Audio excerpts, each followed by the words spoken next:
So dito nga guys, natapos na po tayong magbakal. So ito na po yung nabakalan natin guys. Ang sukat po nito is 60 by 60 cm. Flooring lang po ito sa ground o dito po sa flooring po ng sahig. So ayun nga ang ating flooring ngayon. At dito tayo ngayon. So ito po yung tansi. Ang kapal po ng ating flooring is 4 inches or di 4 ng pako.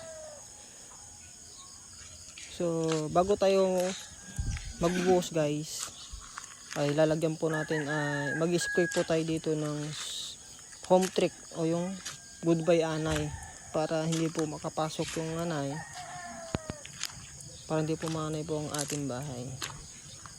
So ito yung ating pagbabakal. So meron pa pong natira dito. So itutuloy na lang po natin ito pagtapos po tayong magbuhos ulit. So napakatibay po ng ating bahay kasi naka-tie beam po tayo. So yung style po natin ng pagbubuhos is pang slab po sa taas. So nakakapit po yung kanyang mga bakal.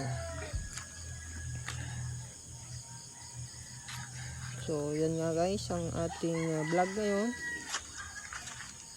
Shoutout po sa lahat po ng mga subscriber po natin na nanonood. Maraming salamat guys. So dito na tayo. Labanan na naman ito at tayo ay magbubuhos uli. So dito guys, ito yung ating steel matting system.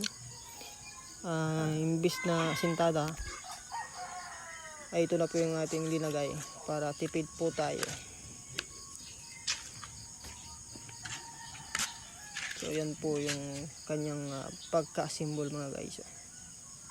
Malamig po kasi ito sa ating bahay, sa ating kwarto. So ito po yung request po ng may-ari. So papalit